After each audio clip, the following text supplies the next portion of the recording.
So once again welcome all of you in met with VJ. जैसा कि हम लोगों ने टोटल एक्चुअली में 8 लेक्चर्स कवर कर रखे हैं अच्छे तरीके से। So today we are going to start a lecture number 9 and उसमें अभी भी हम लोग का टॉपिक जो है रूट्स ऑफ ड्रग एडमिनिस्ट्रेशन चल रहा है। एक्चुअली में रूट्स ऑफ ड्रग एडमिनिस्ट्रेशन की अगर मैं बात करूं तो उसके टोटल 4 लेक्चर जा चुके हैं। आज ये हम देख सकते हैं स्क्रीन पे, आज हमारा लेक्चर नंबर 5 स्टार्ट होने जा रहा है। So I hope so route of drug आप लोगों को अच्छे तरीके से समझ में आ रहे होंगे। मैं रूट्स ऑफ ड्रग को काफ़ी ज़्यादा डिटेल में और प्रॉपर तरीके से सिंक्रोनाइज तरीके से मैं हर एक नोट्स को डिटेलिंग तरीके से लेके चल रहा हूँ। सो अगर आप इसको जब आप पढ़ेंगे तो डेफिनेटली एक चीज़ आपको समझ में आएगा कि सारे के सारे जितना भी मैंने रूट्स ऑफ ड्रग एडमिनिस्ट्रेशन पढ़ाया है, चाहे वो सिस्टमिक पढ़ा रहा हूँ चाहे मैं लोकल पढ़ा रहा हूँ, मैं A to Z सारे ड्रग्स को और सारे रूट्स को कवर करते हुए चल रहा हूँ। सो आई होप सो आप लोग को अच्छे तरीके से ये लेक्चर समझ में आ रहा होगा और इसी तरीके से आप लोग अपना सपोर्ट बनाए रखें और चैनल को लाइक सब्सक्राइब ज़रूर करें और अपने फ्रेंड को भी सर्किल में आगे शेयर ज़रूर करें। सो बिना देर किए हुए आज लेक्चर नंबर 9 और रूट्स ऑफ ड्रग एडमिनिस्ट्रेशन का लेक्चर नंबर 5 टॉपिक 5 हम लोग स्टार्ट करने जा रहे हैं और उसका टॉपिक का नाम जो आज हम स्टार्ट करने जा रहे हैं दैट इज़ कॉल्ड इंजेक्शंस। आज सारी की सारी टॉपिक जो भी हम लोग कवर करेंगे वो इंजेक्शन से रिलेटेड होगा। सो स्टार्ट करते हैं बिना लेट किए हुए और आई होप सो आप लोग इतना जो टोटल 8 लेक्चर्स में कवर कराया मैंने, आई होप सो टोटल आप लोगों ने नोट्स भी कवर करा होगा, आप अच्छे तरीके से पढ़ रहे होंगे। इसी तरीके से पढ़ते रहें, सपोर्ट करते रहें ताकि मैं फार्मा में और भी अलग अलग तरीके का कॉन्सेप्ट लेके आता रहूं और भी डिटेलिंग नोट्स और भी अच्छे नोट्स आप लोगों के लिए लेके आता रहूं। सो इसी तरीके से सपोर्ट आप लोग बनाए रखें। स्टार्ट करते हैं लेक्चर नंबर 9 को। ओके, यहाँ पे आपको टॉपिक स्क्रीन पे दिख रहा होगा। सिस्टेमिक रूट हम लोगों ने चालू करा था और सिस्टेमिक रूट में पेरेंटल रूट हम लोग पढ़ रहे थे, उसमें इंजेक्शन स्टार्ट करने जा रहे हैं और उस इंजेक्शन में भी सबसे पहले आज टॉपिक स्टार्ट करने जा रहे हैं इंट्रामस्कुलर। इंट्रामस्कुलर को हम लोग शॉर्ट में IMB कहते हैं, ठीक है। सो एक्चुअली में इंजेक्शंस की मैं बात करता हूँ तो इंट्रामस्कुलर, इंट्रावेनस, इंट्राडर्मल, सबक्यूटेनस, सारे इंजेक्शंस को हम डिटेल में एक एक करके सबको पढ़ते चलेंगे। सबसे पहले हम स्टार्ट करते हैं इंट्रामस्कुलर के बारे में कि आखिर इंट्रामस्कुलर इंजेक्शन देते कैसे हैं पेशेंट को, क्यों देते हैं, इसकी एडवांटेजेस क्या हैं, इसकी डिसएडवांटेजेस क्या हैं और साइट ऑफ इंजेक्शन कहाँ पे है इंट्रामस्कुलर, वो भी मैं with the help of figure अच्छे तरीके से देखूंगा। सो स्टार्ट करते हैं इंट्रामस्कुलर रूट। एक minute. Routes of drug administration is a common method for delivering medications directly into the muscle tissue. So intramuscular में क्या करते हैं कि ये जो ड्रग है डायरेक्टली हम कहाँ पे पुट अप करते हैं, मसल्स में पुट अप करते हैं। This approach offers various advantages and it utilise in different clinical scenario. Details नीचे दे रखे हैं। पहला है हमारा मैकेनिज्म ऑफ एक्शन। देखो मैकेनिज्म ऑफ एब्जॉर्प्शन स्टार्ट करने से पहले मैं कुछ पॉइंट बताना चाहूँगा कि अगर किसी पेशेंट को इंजेक्शन के हेल्प से इंट्रामस्कुलर अगर इंजेक्शन दिया जा रहा है तो उस केस में क्या होता है कि जो ड्रग इंट्रामस्कुलर में जाती है वो ड्रग इंट्रामस्कुलर में सस्टेन रहती है। याद करो आपने सस्टेन रिलीज टैबलेट पढ़ा था कि जब जब बॉडी को वैसी रिक्वायरमेंट पड़ेगी ड्रग के एक्टिव इंग्रेडिएंट्स निकल के वो साइट ऑफ एक्शन पे काम करेंगे। उसी तरीके से जब कोई इंजेक्शन इंट्रामस्कुलर के फॉर्म में देता है तो वो ड्रग जो है इंट्रामस्कुलर के फॉर्म में क्या होते हैं, जाके स्टोर्ड हो जाते हैं हमारे मसल्स में और वो सस्टेन्ड की तरह काम करते हैं। सबसे अच्छी बात यह कि एक बार आप इंट्रामस्कुलर ले लोगे तो आप 5 से 6 घंटे के लिए आप निश्चिंत हो सकते हो। क्यों? क्योंकि वो सस्टेन्ड की तरह काम कर रहा है। सो आई होप सो इतना बात समझ में आया होगा सबसे पहले, ठीक है। इंट्रामस्कुलर जब भी इंजेक्शन देंगे हम 90 डिग्री पे करके देंगे। कैसे देंगे, फिगर के साथ हम दिखाएंगे। तो पहले मैकेनिज्म ऑफ एब्जॉर्प्शन समझते हैं कि क्या है, उसके बाद हम आगे पढ़ते हैं। फास्टर एब्जॉर्प्शन होगा कैसे, muscles have a higher blood flow compare to subcutaneous. Subcutaneous क्या होते हैं, स्किन क्या होते हैं, पहले उस लेयर को समझते हैं, उसके बाद हम आगे बात करते हैं। फिगर को देखिए ज़रा।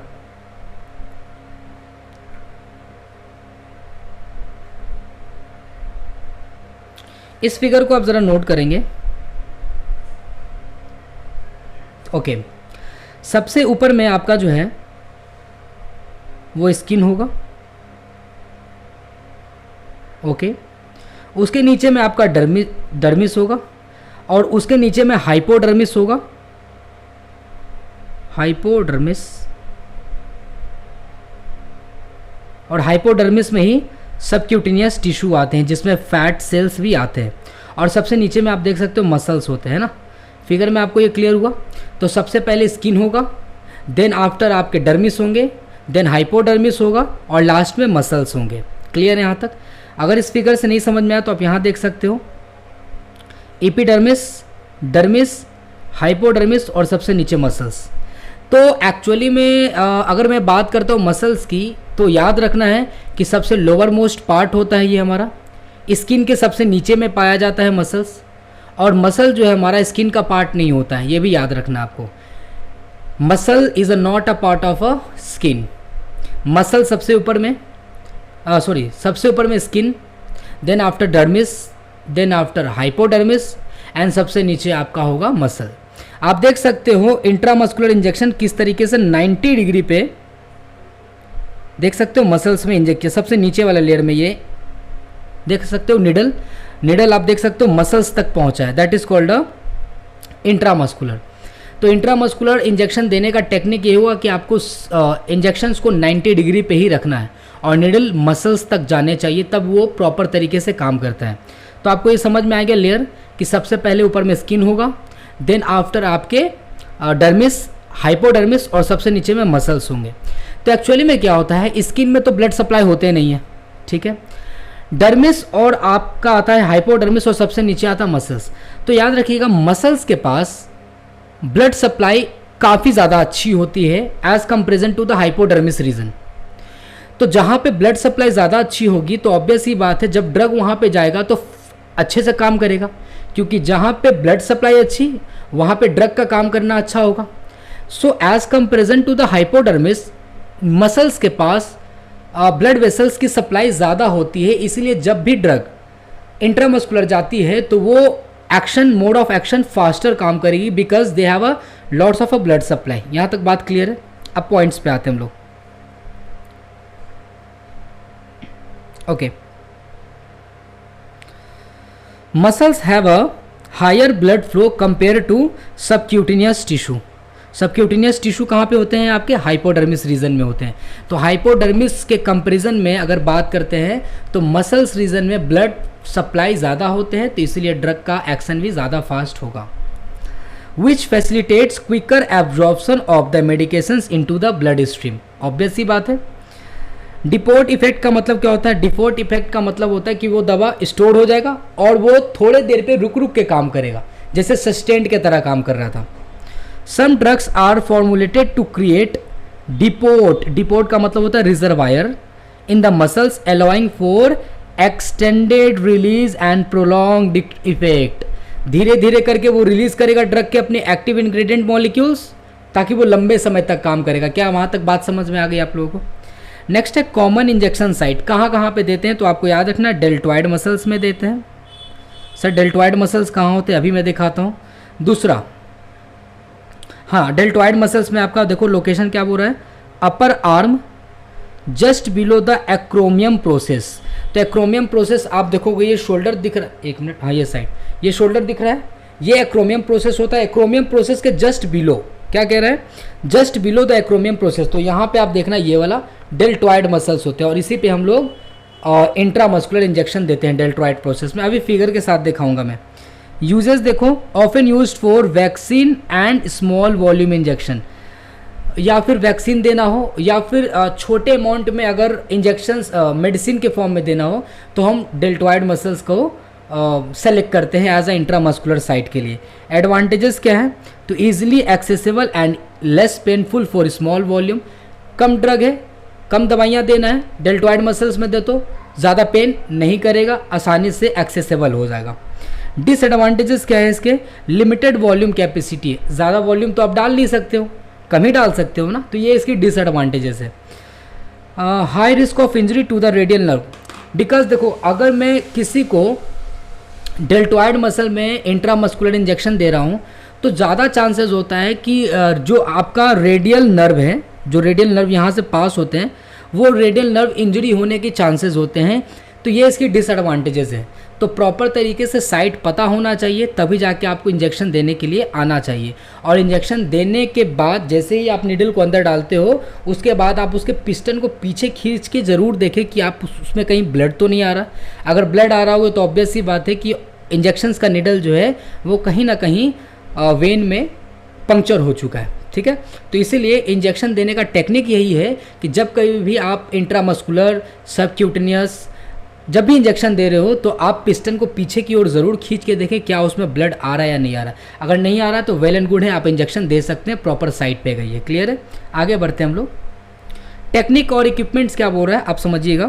पहली बात है कि डेल्टॉइड मसल्स में हम कम वॉल्यूम ड्रग डालेंगे तो ऑब्वियस सी बात है नीडल भी छोटी होनी चाहिए, कम डायमीटर की होनी चाहिए, ताकि इरिटेट कम हो, पेनफुल कम हो। तो आप देख सकते हो typically 1 to 1.5 inches needle is used. 1 से 1.5 इंच का नीडल यूज़ किए जाते हैं depending on the muscles and the patient size.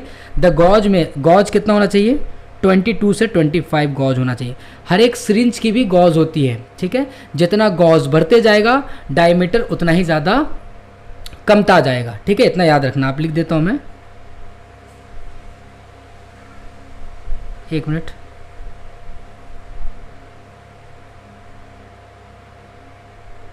Gauge number increase होने पे diameter of bevel of injection कमता जाएगा। बेवल वाला पार्ट क्या होता है सर, तो इंजेक्शन का जो नीडल है ना, वो जो सबसे अंदर पहले जाता है वो, तो स्टार्टिंग वाला जो नीडल का पार्ट है ना, तो आप उसको जब गौर से देखोगे तो उसमें थोड़ा सा पोर दिखेगा, छेद दिखेगा, उसी से तो ड्रग्स निकलेंगे ना, उसी को हम लोग बेवल कहते हैं। तो जितना ज़्यादा गॉज नंबर बढ़ते जाएगा डायमीटर उतना ही कम होते जाएगा, पतली होती जाएगी उसकी डायमीटर, याद रखना। ठीक है, नीडल एंगल याद रखना है कि आपको 90 डिग्री पे देना है, ये तो आपको मैंने बता दिया था। ठीक है, skin to ensure medication reaches to the muscles. Injection volume कितना आप वॉल्यूम डाल सकते हो, अगर इंट्रामस्कुलर डाल रहे हो तो टिपिकली याद रखना 1 से 2 ml ज़्यादा बेस्ट है। ठीक है, common while for the vastus lateralis and gluteus maximus लगभग 3 to 5 ml डाल सकते हो। देखो, इंट्रामस्कुलर इंजेक्शन देने के लिए एक तो आपका डेल्टॉइड मसल्स हो गया, दूसरा होता हमारा वास्टस लेटरालिस, मतलब कि थाई का लेटरल साइड में, तीसरा साइड हो गया आपका ग्लूटियस मैक्सिमस, जिसको हम लोग बोलते हैं पीछे की साइड में, कमर के साइड में इंजेक्शन देना।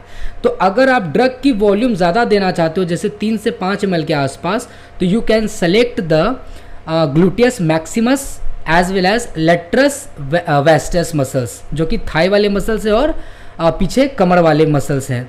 समझ में आया। लेकिन अगर कम वॉल्यूम के ड्रग डालने हैं तो we select a deltoid muscles. Procedure steps कैसे होंगे, तो पेशेंट को पहले क्या करेंगे, प्रिपरेशन करेंगे, जैसे कि gather necessary supplies including the medication, syringe, needles and antiseptics, सारे हम एक साथ रख लेंगे अपने साथ में जो अपने को देना है। ठीक है, आइडेंटिफिकेशन ऑफ साइट को, जहाँ पे हम लोग देना चाहते हैं वो आइडेंटिफाई करेंगे उस साइट को प्रॉपर तरीके से कि इंजेक्शन कहाँ देना है हमें। एक मिनट। तो use anatomical landmark to locate the appropriate muscles. Next है क्लीन करेंगे उस एरिया को हम लोग, ताकि डिसइंफेक्ट द इंजेक्शन साइट, जहाँ पे इंजेक्शन देना चाहते हैं तो वहाँ हो सकता है कि मसल्स के या स्किन के चारों तरफ इन्फेक्शंस तो ऑब्वियस ही बात होंगे, तो हम क्या करेंगे, उसको डिसइंफेक्ट पहले कर लेंगे इंजेक्शन देने से पहले। नीडल को इंसर्ट करेंगे, उसके बाद 90 डिग्री के आसपास, 90 डिग्री पे ही करेंगे। देख एस्पिरेशन करेंगे, मतलब कि जैसे ही मैंने नीडल को डाला, फिर नीडल को पीछे की ओर पिस्टन को खींच के देखेंगे, एस्पिरेशन उसको बोलते हैं कि कहीं उसमें ब्लड तो नहीं आ रहा। देखो लिखा हुआ होगा, pull back the plunger slightly to check the blood return, ensuring the needle is not in a blood vessels through this step is not always necessary with modern techniques. Next क्या करेंगे, injection देंगे, inject the medication slowly and steady. उसके बाद हम क्या करेंगे, injection देने के बाद विथड्रॉ कर लेंगे। तो ये आपका प्रोसीजर स्टेप्स हुआ। क्या आपको इतना बात समझ में आ गया? आगे देखते हैं एडवांटेजेस क्या है इसके।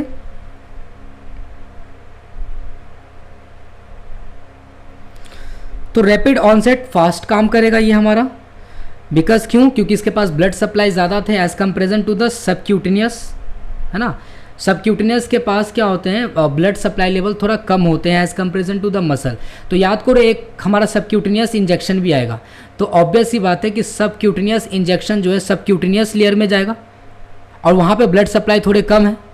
इंट्रामस्कुलर मसल्स में जाएगा, वहाँ पे ब्लड सप्लाई ज़्यादा है, तो ऑब्वियस सी बात है कि intramuscular as comparison to the subcutaneous ज़्यादा फास्ट काम करेगा। कौन? इंट्रामस्कुलर। समझ में आया? तो faster onset of action compare to subcutaneous injection due to better vascularisation. तो आप सबक्यूटेनियस के रीज़न के हिसाब से आप देखोगे तो इंट्रामस्कुलर ज़्यादा फास्ट काम करता है क्योंकि यहाँ पे वेस्कुलराइजेशन ज़्यादा है। Volume can accumulate larger volume of medication than subcutaneous. Subcutaneous में जो वॉल्यूम ऑफ ड्रग हम इंसर्ट करते हैं उससे थोड़ा ज़्यादा हम इंसर्ट करते हैं इंट्रामस्कुलर में। इफेक्टिव फॉर सर्टेन मेडिकेशंस, कुछ मेडिकेशंस के लिए साइट अच्छा काम करता है। Suitable for medication that need to be absorb more rapidly और those that may cause irritation if given subcutaneous. कोई इंजेक्शन सबक्यूटेनियस देने पे इरिटेशन होती है पेशेंट को, तो उस केस में हम क्या कर सकते हैं, उस इंजेक्शन को इंट्रामस्कुलर पेशेंट को हम प्रोवाइड कर सकते हैं। क्या आपको यहाँ तक बात समझ में आ गया? आगे बढ़ते हैं हम लोग इसकी डिसएडवांटेजेस। अभी फिगर भी देखेंगे हम लोग।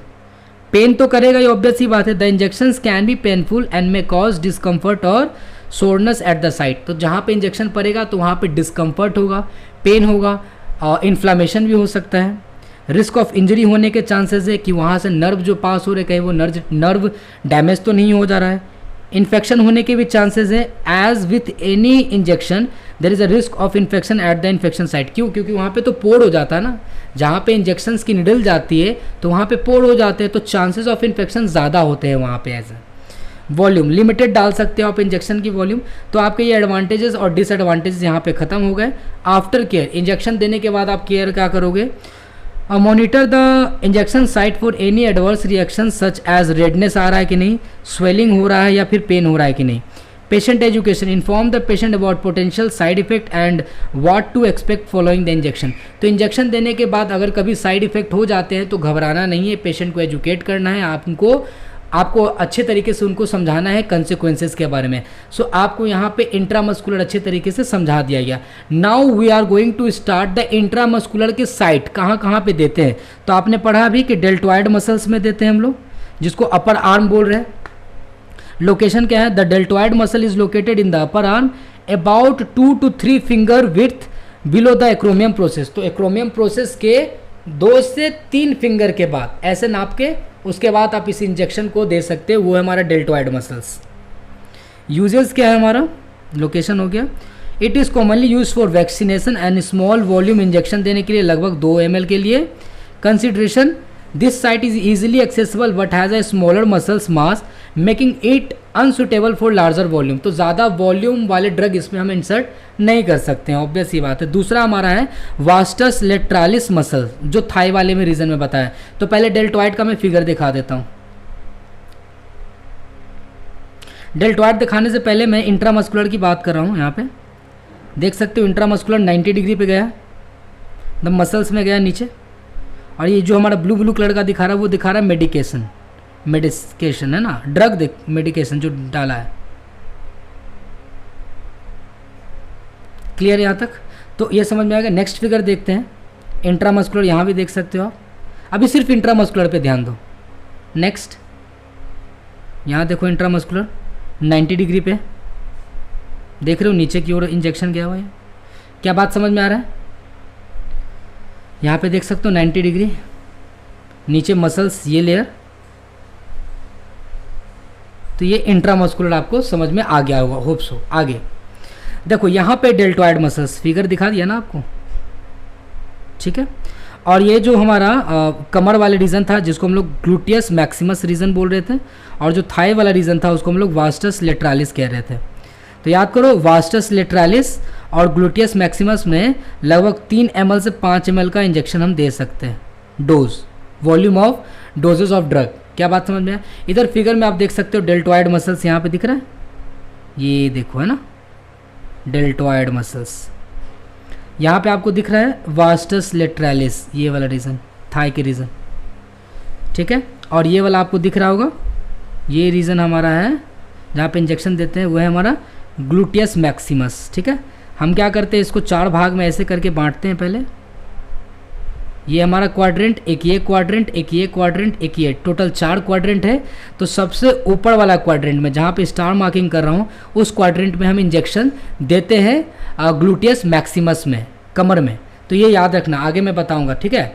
तो आप देख सकते हो, मैंने आपको मैं बता रहा था इंट्रामस्कुलर, तो इंट्रामस्कुलर डेल्टॉइड मसल्स में दे सकते हो, वास्टस लेटरालिस में दे सकते हो, और ग्लूटियस मैक्सिमस में दे सकते हो। ये 3 जगह बिल्कुल स्पेशल होती है, इंट्रामस्कुलर के लिए सिर्फ बात कर रहा हूँ मैं।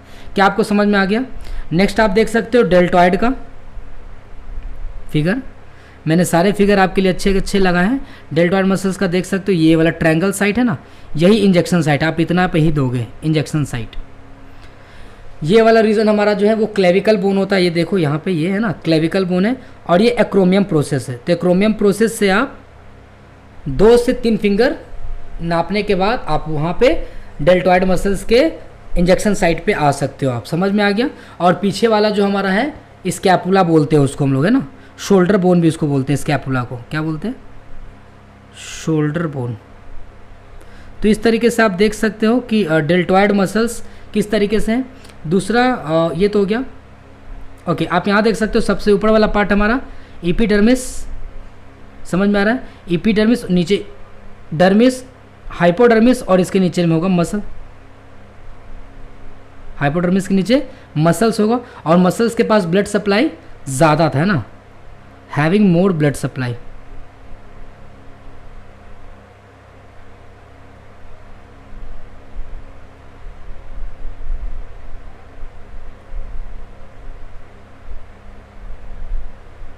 क्या बात यहाँ तक क्लियर है? आप देख सकते हो ये सबसे ऊपर में जो बताया जा रहा है ना, एपिडर्मिस में ही स्किन आता है हमारा। स्किन के टोटल 5 लेयर होते हैं, ठीक है बेटा। स्किन के 5 लेयर होते हैं। सबसे बाहर में होता है स्ट्रेटम कॉर्नियम, उसके बाद stratum lucidum, stratum granulosum, stratum spinosum, और स्ट्रेटम बेसाले। ये टोटल 5 लेयर होते हैं। याद रखना, सबसे बाहर वाला जो होता है आउटर मोस्ट, वो आपके बेटा होते हैं स्ट्रेटम कॉर्नियम, सेकंड होते हैं आपके स्ट्रेटम ल्यूसिडियम, थर्ड होते हैं स्ट्रेटम ग्रैनुलोसम, चौथा होता है स्ट्रेटम स्पाइनोसम, और लास्ट होता है हमारा स्ट्रेटम बेसेले। ये हमारा इनर लेयर होता है, इनर मोस्ट। तो ये आपको मैंने जो बताया, ये स्किन का 5 डिवीज़न होता है। लेयर्स ऑफ एपिडर्मिस कह लो या स्किन कह लो, याद रखोगे। Stratum corneum, stratum lucidum, stratum granulosum, stratum spinosum, और लास्ट स्ट्रेटम बेसेले। ये 5 लेयर पार करने के बाद तब डर्मिस रीजन में आप आते हैं, उसके बाद हाइपोडर्मिस रीजन में आप आते हैं, और सब फिर उसके बाद मसल्स में आप आते हैं। क्या बात यहाँ तक क्लियर हो गया? सो आई होप सो। मसल्स का भी यहाँ पे भी देख सकते हो लेयर, मैंने एक और फिगर बनाया। सारे मैंने फिगर अच्छे अच्छे आप लोगों के लिए बताया। देखो सबसे ऊपर में केराटिन डेड लेयर होते हैं, मतलब कहने का मतलब है स्किन के सबसे ऊपर, स्किन के भी सबसे ऊपर कुछ डेड सेल्स होते हैं, टिश्यूज होते हैं, उसको हम लोग डेड केराटिन लेयर बोलते हैं। उसके बाद आप देखो स्ट्रेटम कॉर्नियम सबसे ऊपर लेयर था, एक मिनट, स्ट्रेटम कॉर्नियम पहला लेयर, दूसरा स्ट्रेटम ल्यूसिडियम लेयर दिख रहा है कहाँ से कहाँ तक है, तीसरा स्ट्रेटम ग्रैनुलोसम, चौथा स्ट्रेटम स्पाइनोसम, और पांचवा स्ट्रेटम बेसेले। ये पांचों लेयर मैंने आपको दिखा दिया। और आप एक चीज़ नोटिस करो कि स्ट्रेटम स्पाइनोसम में जो कि स्किन का लेयर, चौथा नंबर स्किन का लेयर है स्ट्रेटम स्पाइनोसम, उसमें आपको देखने के लिए मिल रहा है लैंगहैन सेल्स, डेस्मोसोम्स देखने के लिए मिल रहे हैं आपको, केराटिनोसाइट्स दिखने के लिए मिल रहे हैं। ये तीनों आपको याद रखने हैं किसके अंदर में दिख रहे हैं आपको, स्ट्रेटम स्पाइनोसम के अंदर दिख रहे हैं। ये स्किन का मैं लेयर पढ़ रहा हूँ मैं, ठीक है। लेकिन आप स्ट्रेटम बेसेले में देख सकते हो मेलानोसाइट्स दिख रहे हैं जो मेलानिन पिगमेंट्स प्रोड्यूस करते हैं। स्किन की एनाटॉमी भी साथ साथ में मैं बता दे रहा हूँ ताकि आपको अच्छे तरीके से समझ में आ जाए। सो ये आप देख सकते हो, सबसे पहले स्ट्रेटम कॉर्नियम, दूसरा स्ट्रेटम ल्यूसिडियम, तीसरा स्ट्रेटम ग्रैनुलोसम, चौथा स्ट्रेटम स्पाइनोसम और पांचवा स्ट्रेटम बेसेलियर लेयर होता है। उसके बाद आपका आता है dermis, then after hypodermis, then after muscles आते हैं। क्या आप यहाँ पे भी एक और फिगर देख सकते हो, मैंने अच्छे figure upper layer lower layer ये पांचों लेयर मैंने बता दी हैं आपको। एपिडर्मिस का ही है हमारा, या फिर कह लो स्किन, उसके बाद डर्मिस, उसके बाद हाइपोडर्मिस और सबसे नीचे में मसल्स आएंगे। क्या यहाँ तक बात क्लियर हो गया? फिगर भी आपको समझ में अच्छे तरीके से आ गया है। तो आगे बढ़ते हैं हम लोग। Site of action of intramuscular भी क्लियर हो गया। Well and good, well and good, ये सारी बात आपको समझ में आ गया। दूसरा है वास्टस लेटरालिस मसल्स, फिगर मैंने दिखा दिया। थाई वाले रीजन ग्लूटियस मैक्सिमस मसल्स, आप इस पॉइंट को पढ़ लेना, अच्छे तरीके से समझ में आ जाएगा। मैंने फिगर से आपको बढ़िया से समझा दिया अभी। क्या क्लियर है यहाँ तक? आगे बढ़ते हैं हम लोग, या फिर वास्टस लेटरालिस मैं समझा देता हूँ, है ना। और लेटरल एस्पेक्ट ऑफ थाई है हमारा। यूजेस क्या हमारा? Common for infants and young childrens के लिए ज़्यादा थाई रीजन यूज़ करते हैं। क्यों? क्योंकि यंग बच्चों में और जो बच्चे यंग हो रहे हैं, जो इन्फेंट छोटे बच्चे होते हैं, उसके जो थाई रीजन होते हैं ना वो वेल डेवलप्ड होते हैं, मतलब थोड़े सॉफ्ट होते हैं और वेल डेवलप्ड होते हैं। एडवांटेजेस क्या है कि larger muscles with good blood supply होते हैं। मसल्स ज़्यादा है, मसल्स ज़्यादा है तो ब्लड सप्लाई ज़्यादा है, और ऑब्वियस सी बात है ब्लड सप्लाई ज़्यादा है तो वहाँ पे लार्जर वॉल्यूम ऑफ ड्रग भी हम दे सकते हैं। Less risk of nerve damage होने के चांसेस। डिसएडवांटेजेस हैं कि requires careful identification of landmark to avoid the injury. Gluteus maximus muscles में, यानी कि ग्लूटियस मैक्सिमस मसल्स हमारे पीछे कमर में जो इंजेक्शन है, बताया था मैंने, 4 भाग में बांटते हैं अपर क्वाड्रेंट में, ठीक है। अपर देखो यहाँ लिख देना, अपर आउटर क्वाड्रेंट ऑफ द बटक, ये मैंने 4 क्वाड्रेंट बांटा था ना, इस तरीके से 4 क्वाड्रेंट बांटा था। तो यहाँ पे अपर आउटर क्वाड्रेंट इसको बोलते हैं, ठीक है। तो ये दोनों जो हमारा है ना, ये ऊपर वाला अपर क्वाड्रेंट है, ये ऊपर वाला अपर क्वाड्रेंट हो गया, दोनों अपर क्वाड्रेंट, और इसके ये दोनों हो गया नीचे लोअर क्वाड्रेंट। तो अपर क्वाड्रेंट के इस साइड में इंजेक्शन देते हैं। Suitable for larger volume of a medication. Advantages क्या है? Larger muscles allow us for larger volume of the drug. Disadvantages क्या है कि सियाटिक नर्व जो है वो जो काफ़ी ज़्यादा लंबी नर्व होती है, ये डैमेज होने की चांसेस होती है in case of a gluteus maximus muscle. So आपको यहाँ तक इंट्रामस्कुलर सारा डिटेल में अच्छे तरीके से करा दिया गया, विथ फिगर भी आपको अच्छे तरीके से करा दिया गया कंप्लीट। नाउ नेक्स्ट मूव करते हैं हम लोग इंट्रावेनस, ठीक है। सेकेंड हम लोग स्टार्ट करने जा रहे हैं इंट्रावेनस के बारे में। तो इंट्रावेनस में क्या है? वेन में हम लोग ड्रग को इंजेक्ट करते हैं with the help of a needle, with the help of a injection.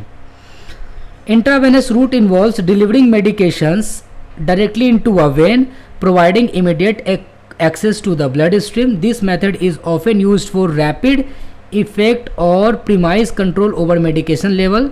यहाँ पे देखो पहला है मैकेनिज्म ऑफ एब्जॉर्प्शन। जाहिर सी बात है सबसे ज़्यादा फास्ट अगर कोई भी एक्शन करता है तो वो रूट आपका याद रखना है इंट्रावेनस। इंट्रावेनस याद रखना, सबसे फास्ट मोड ऑफ एक्शन कराते हैं हमारा इंट्रावेनस वाले।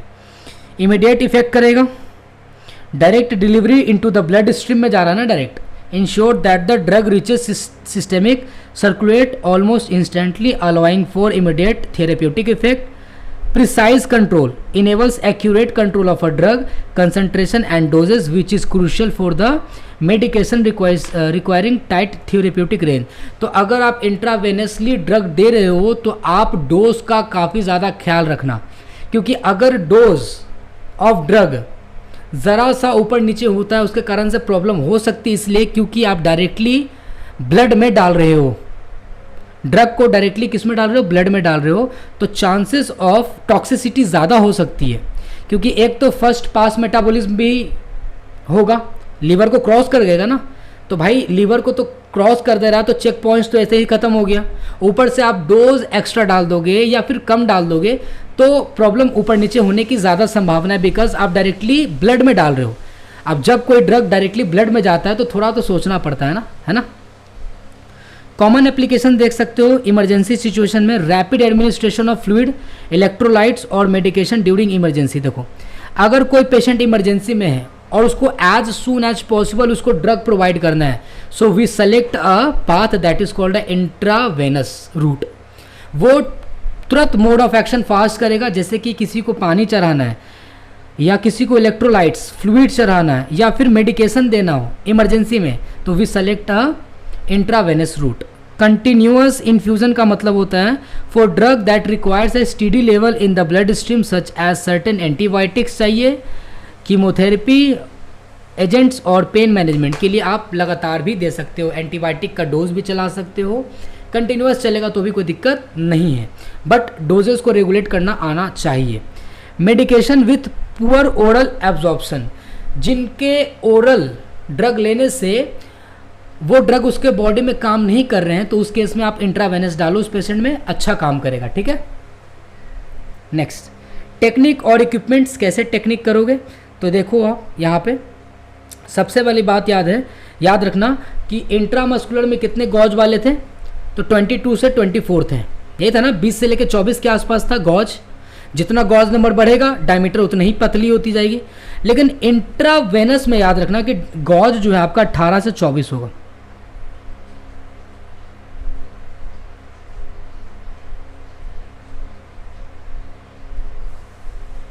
इन केस ऑफ किस में, इंट्रावेनस। आईवी में 18 से 24 के आसपास रेंज याद रखना। देखो क्या है, टेक्निक्स और इक्विपमेंट्स पढ़ने जा रहे हैं हम लोग। निडल और कैथेटर, अ स्टेराइल निडल और catheter is use to access a vein, catheter are preferred for longer term use.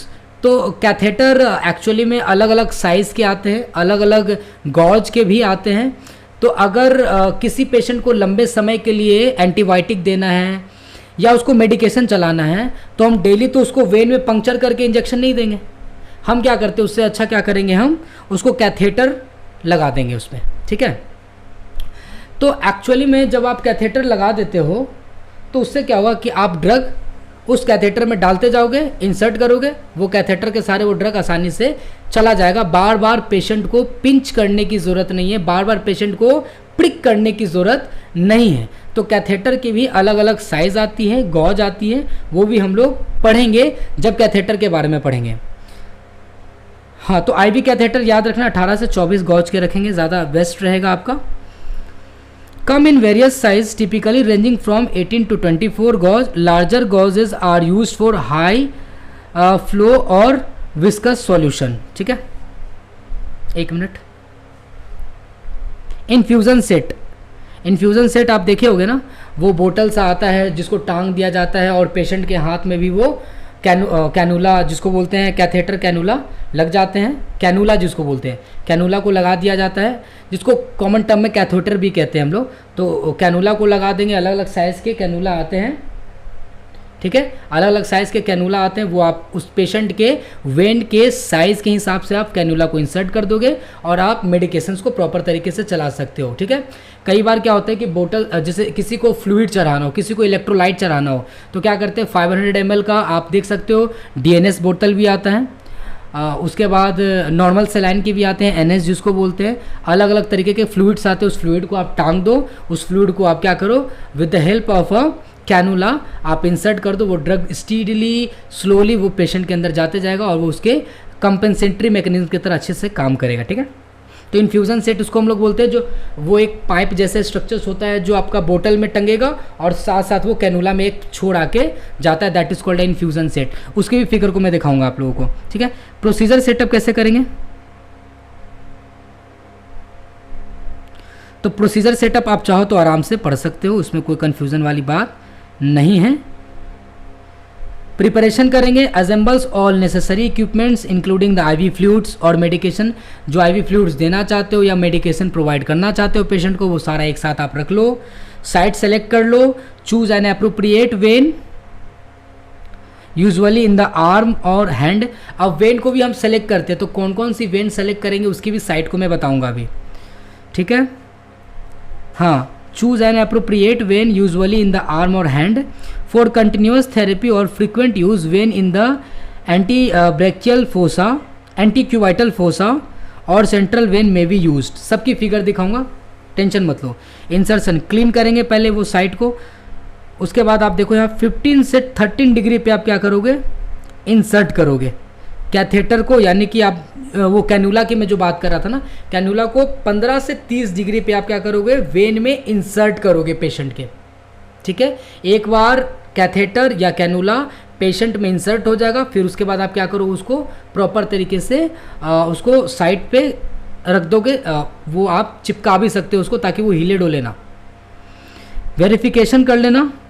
उसके बाद क्या है, सिक्योरिंग एडमिनिस्ट्रेशन, उसके बाद आप ड्रग को एडमिनिस्टर करो। तो ये सारा प्रोसीजर है, आप एक बार देख सकते हो। एडवांटेजेस देख लो आप। उसके बाद हम लोग डिसएडवांटेजेस भी देखेंगे। तो एडवांटेजेस क्या है कि वो इमीडिएट एक्शन करेगा, पहला। दूसरा, हाई बायोअवेबिलिटी है, डायरेक्टली सारे के सारे ड्रग ब्लड में ही चला गया ना, तो आपके लिए वो ड्रग ज़्यादा अवेलेबल हो पाएगा। बायोअवेबिलिटी का मतलब वो ड्रग ज़्यादा अवेलेबल होना आपके लिए, क्योंकि ड्रग ब्लड में गया है। तीसरा है controlled delivery, provides the ability to precise control the doses, control करके आपको देना है। ज़्यादा ड्रग डोज का आप नहीं दे सकते हो इंट्रावेनसली, क्योंकि आप ब्लड में दे रहे हो। ठीक है। डिसएडवांटेजेस क्या है, इन्फेक्शन होने की चांसेस है साइट पे, वेन डैमेज होने की चांसेस है। ठीक है। एयर इम्बोलिज्म बन सकते हैं, मतलब कि वेन में अगर हम इंजेक्शन दे रहे हैं तो आप देखना डॉक्टर क्या करते हैं कि इंजेक्शन्स को पूरी तरीके से उसका एयर बबल नहीं रखते हैं, उसको बढ़िया से फिटअप करके सारे बबल्स को निकाल देते हैं। बिकॉज वाई, जब हम वेन में इंजेक्शन देंगे या फिर फ्लूइड भी चढ़ाते हैं तो भी हम क्या करते हैं, पानी को सारा निकाल के, सारा नहीं मतलब एयर जो बबल्स बना हुआ है उस एयर बबल्स को हटा देते हैं। उसके बाद हम पेशेंट के वेन में इंसर्ट करते हैं उस मेडिकेशंस को या फिर फ्लूइड को, ताकि एयर बबल नहीं जाए। क्योंकि अगर एयर बबल्स अगर वेन में जाएगा तो वेन में जाके वो बबल इन्फ्लामेशन काउज करा देगी और बहुत ज़्यादा कॉम्प्लिकेशंस हो जाएंगे। उसके बाद वो इतनी ज़्यादा सीवियर पेन करने लग जाएगा कि मेडिकेशन ठीक से पास भी नहीं होगा, और प्रॉपर रूट से मेडिकेशन जब जाएगा नहीं तो पेशेंट को काफ़ी ज़्यादा पेन का भी सामना करना पड़ेगा। सो याद रखना, एयर इम्बोलिज्म बन सकते हैं। तो एयर इम्बोलिज्म ना बने इसलिए आप क्या करो, प्रॉपर तरीके से जब आप सिरिंज से, निडल से आप अगर इंजेक्शन दे रहे हो तो आप एयर को बढ़िया से निकाल लो। बढ़िया से इंजेक्शन को आप देखते हो, पिस्टन को पुश करके थोड़ा सा ड्रग को निकालते हैं, एयर को पूरा निकालते हैं, उसके बाद थोड़ा बच भी जाता है तो हम लोग वी डू लाइक दिस।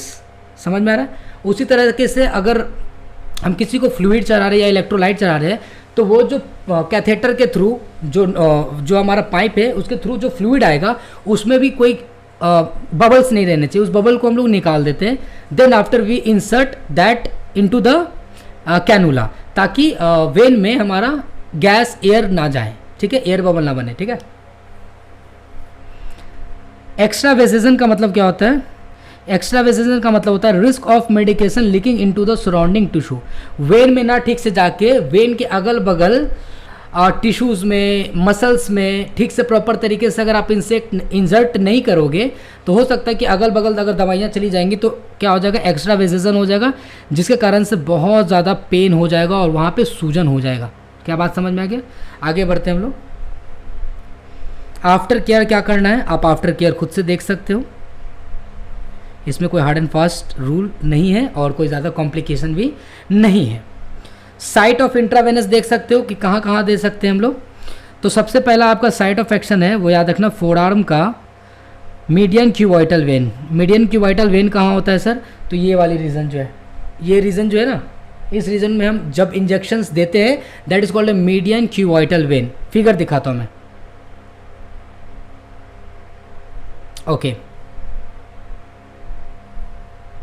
तो देख सकते हो ये जो ये वाला एरिया देख रहे हो ना, ये वाला, that is called a median cubital vein. समझ में आया पेशेंट का, क्लियर है। और ये पीछे के साइड जो जा रहा है ये वेन, इसको कहते हैं हम लोग बेसिलक वेन, और ये आगे की तरफ जो वेन जा रहा है उसको हम लोग बोलते हैं सिफेलिक वेन। सिफेलिक वेन जो है वो थंब के तरफ से निकल रहा है, देखो। और बेसिलिक वेन जो है हमारा, वो हमारा लिटिल फिंगर, कानी उंगली की तरफ से ये निकलता है बेसिलक वेन। आप इधर वाले फिगर में भी आप देख सकते हो बेटा एक बार। दिस इज कॉल्ड द ये जो हमारा साइड में पीछे की तरफ जा रहा है ऐसे, समझ में आ रहा है, that is called a Basilic vein. और इधर साइड से जो जा रहा है हमारा, this one is called a cephalic vein. और आप देख सकते हो ये वाला जो हमारा साइट, मेन साइट ये वाला, that is called a median cubital vein. So median cubital vein समझ में आया, बेसिलक वेन समझ में आया और सिफेलिक वेन समझ में आया। तो कौन सी साइट को हम सेलेक्ट करते हैं, तो मीडियन क्यूवाइटल वेन। इसको हम लोग क्या बोलते हैं, यहाँ पे गड्ढा दिख रहा है ना, इसको हम लोग बोलते हैं मीडियन क्यूवाइटल फोसा। क्या बोलते हैं, मीडियन क्यूवाइटल फोसा। इस मीडियन क्यूवाइटल फोसा में क्या होते हैं, मीडियन क्यूवाइटल वेन होते हैं। यहाँ पे हम इंजेक्शन दे सकते हैं इंट्रावेनसली। क्लियर है यहाँ तक? आप देखते होगे ना, जब आप डॉक्टर्स के पास जाते हो तो वो कहते हैं ना कि आपका ब्लड थोड़ा सैंपल के लिए लेना होगा, तो वो यहाँ से ही पंक्चर करके वो ब्लड को निकालते हैं इंट्रावेनस। ठीक है, समझ में आ गया। नेक्स्ट आप देख सकते हो एक और figure, this is called the basilic vein, जो हमारा कानी उंगली की तरफ जा रहा है, देख सकते हो हरा वाला। ये हमारा जो है ये मोटा सा जो पीला वाला गया, that is called a cephalic vein. और मीडियन क्यूवाइटल वेन आपको दिख रहा है बीच में, दोनों को जो कनेक्ट कर रहा है, यहाँ देखो, है ना। क्या बात समझ में आ गई आप लोगों को? तो आपको यहाँ पे एक मिनट, ओके। तो क्या क्या था, हम देख रहे थे साइट फॉर इंट्रावेनस इंजेक्शन के लिए। तो इंट्रावेनस इंजेक्शन के लिए फोर आर्म, ये आपको मैंने बता दिया। आप इसके पॉइंट्स को पढ़ सकते हो, लोकेशन, यूज, कॉन्ट्राडिक्शंस समझ में आ जाएंगे आपको अच्छे तरीके से। नेक्स्ट दूसरा, back of the hand dorsal venous network, इसका फिगर दिखा रहा हूँ मैं। डॉर्सल वेनस नेटवर्क देखो आप, ये हाथ में देखो, ये हाथ के साइड, ये देख रहे हो वेन दिख रहा है आप लोगों को, ये दिख रहा है वेन, आपको दिख रहे वेन, है ना। तो ये वेन जो दिख रहे हैं, that is called a dorsal venous network. यहाँ आप देख सकते हो ना, this one is the dorsal venous network. पीछे हाथ साइड में देख सकते हो बहुत सारे वेन्स हैं, आपको यहाँ दिख रहे हैं, यहाँ दिख रहे हैं ना। और ये आप देखो जो थंब की तरफ गया हुआ है, इसको मैं बोल रहा था ना सिफेलिक वेन होगा हमारा। ठीक है, यहाँ देखो सिफेलिक वेन यहाँ से चालू हुआ है हमारा, मिडिल फिंगर से चालू होता है हमारा, यहाँ मिडिल फिंगर से आप देख सकते हो। इस मिडिल फिंगर से स्टार्ट होते होते होते होते थंबनेल के थंब के तरफ से साइड से होते होते साइड से होते होते होते होते होते इस तरीके से सिफेलिक वेन जानते हैं। और लिटिल फिंगर के तरफ से आपका बेसिलिक वेन जाते हैं। और बेसिलिक वेन और सिफेलिक वेन को आपस में जो मिलाते हैं, that is called a median cubital vein. तो आपको ये डॉर्सल वेनस नेटवर्क भी आपको अच्छे तरीके से दिख गया। ठीक है, आगे बढ़ते हैं। ठीक है, now we are starting the third point. इसके पॉइंट्स को भी आप पढ़ लेना, लोकेशन, यूजेस और कंसिडरेशन आप देख सकते हो। थर्ड है हमारा रिस्ट, जिसको हम लोग सिफेलिक वेन बोलते हैं। रिस्ट सिफेलिक वेन तो अभी दिखाया मैंने। ठीक है, wrist cephalic vein, cephalic vein याद करो, अंगूठे के तरफ, मिडिल फिंगर से होते हुए अंगूठे के तरफ से आया, इस तरीके से गया था सिफेलिक वेन। तो आप देखना यहाँ पे रीजन पे भी दिख रहा है, ये वाला रीजन रिस्ट के तरफ, ये वाला, ये यहाँ पे ध्यान देना, दिख रहा है, ये हमारा सिफेलिक वेन है। तो यहाँ पे भी देते हैं ना हम लोग। तो ये हमारा रिस्ट सिफेलिक वेन, इसके भी पॉइंट को आप पढ़ लेना, लोकेशन, यूजेस और कंसिडरेशन, बिल्कुल अच्छे तरीके से समझ में आ जाएगा। देखो लिखा ना, the cephalic veins runs along the thumb side of the wrist and the four arm. तो एक पार्ट इसको पॉइंट को पढ़ोगे तो डेफिनेटली आपको अच्छे तरीके से समझ में आएगा। आगे बढ़ते हैं, अपर आर्म। नेक्स्ट हमारा है अपर आर्म, जिसको बेसिलिक वेन बोल रहे हैं। बेसिलिक वेन भी बताया था ना मैंने, बेसिलिक वेन लिटिल फिंगर्स होते हुए पीछे के साइड में इस तरीके से जाता है basilic vein. Foot dorsal venous arch, ये फिगर दिखाता हूं मैं, इसके पॉइंट्स को भी अपर आर्म भी पढ़ सकते हो आप। ठीक है, यहां पे देखो आप, फुट में डॉर्सल वेनस आर्च, पैर में भी बहुत सारे नस दिख रहे हैं आपको, जिसको हम लोग कहते हैं ना, इसके बहुत ज़्यादा नस दिख रहे हैं, तो वो नस एक्चुअली में वेन्स होते हैं। तो यहाँ पे जो नेटवर्क दिख रहा है, आर्च दिख रहा है, आर्च का मतलब होता है जाल, नेटवर्क बनना। तो dorsal venous arch and network, यहाँ पे भी हम इंट्रावेनस इंजेक्शन दे सकते हैं। किसी किसी को हाथ में जब डॉक्टर्स देखते हैं या नर्स देखती हैं कि वेन पाल्पेट करके तो नहीं दिखते, तो उस केस में क्या करते हैं हम लोग, इंट्रावेनसली हम लोग with the help of a dorsal venous arch and network में भी हम दे सकते हैं। ठीक है, यहाँ तक आपको समझ में आ गया, आई होप सो। नेक्स्ट है हमारा, ये तो हो गया फुट डॉर्सल वाला भी, इसके भी पॉइंट को आप पढ़ सकते हो, बिल्कुल अच्छे तरीके से समझ में आ जाएगा। बिल्कुल सिंपल पॉइंट है, मैं फिगर के साथ आपको दिखा के चल रहा हूँ मैं सारा। ठीक है, नेक्स्ट है सेंट्रल वेनस एक्सेस भी कभी कभी करते हैं। मान लो किसी किसी पेशेंट का वेन नहीं दिख रहा है, ना हाथों में दिख रहा है ना पैरों में दिख रहा है, तो हम क्या कंसिडर करते हैं, उस केस में मेडिकेशंस तो प्रोवाइड करना है पेशेंट को, तो हम सेंट्रल वेन को फिर सेलेक्ट करते हैं। क्या कह रहा है, in case where peripheral vein are not accessible और when long term IV therapy is required, central vein such as subclavian, internal jugular vein और फीमोरल वेन। तो कौन कौन से आते हैं सेंट्रल वेनस एक्सेस में, सेंट्रल वेनस एक्सेस में कौन कौन से आपके वेन आ रहे हैं। सबसे पहले आपका आता है सब क्लेवियन, दूसरा आपका आता है इंटरनल जुगुलर,